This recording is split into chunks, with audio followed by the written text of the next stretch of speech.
Rritja e pagave po zhvlerësohet nga inflacioni i lartë, tregojnë të dhënat e Instatit, edhe pse paga nominale mesatare ka kapërcyer kufirin e 86.000 lekëve në 3 mujorin e fundit të vitit 2025, vlera reale e saj ka mbetur shumë pas, për arsye se paga reale në të njëjtën periudhë ishte vetëm 72.225 lekë, 14.759 lekë me ulët ose 17% më pak se nominalja. Paga reale mesatare mujore bruto është indeksuar me inflacionin, thot Instat. Kjo do të thotë se me rreth 86.000 lekë, një shqiptar blen sot të njëjtan pallra që në vitin 2020 i blinte me rreth 72.000 lekë, ndonse pagat e qytetarëve janë rritur në vlerën monetare, fuqia e tyre blerëse po bie me hapa të shpejt.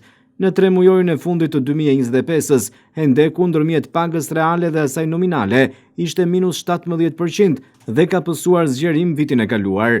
Në fillim të vitit 2023, kjo diferencë ishte me ullët me vetëm 12%, duke qenë se baza e krahasimit nga viti 2020 çdo 3 mujor reflekton inflacionin e akumuluar, duke rritur më tej hendeku ndërmjet pagës reale dhe asaj nominale. Këto të dhëna tregojnë se standardi i jetesës po përballet me presion, pasi pagat më të larta nuk kanë arritur të neutralizojnë shtrëngtimin e jetesës, duke lënë konsumatorin me një fuqi blerëse dukshëm më të dobët se në fillim të dekadës. Rritja e çmimeve po ecën me një hap shumë më të shpejtë se sa rritja e të ardhurave.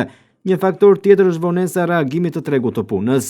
Ndonse punëdhënësit po rrisin pagat nominale për të mbajtur stafin, këto rritje shpesh nuk arrin të kompensojnë plotësisht shtrëngtimin e jetesës që ka ndodhur muajt e mëparshëm. Gjithashtu, politikat fiskale luajnë një rol negativ përmes fenomenit ku rritja nominale e pagës e kalon individin në një fash më të lartë tatimore, duke bërë që një pjesë e mirë e rritjes të shkojë për taksa, ndërkohë që fuqia blerëse reale vazhdon të kurret. Goditjet e një pasnjëshme në zinxhirët e furnizimit dhe paqëndrueshmërisë së monedhës kanë bërë që vlerësimi real i paras të pësojë rënje.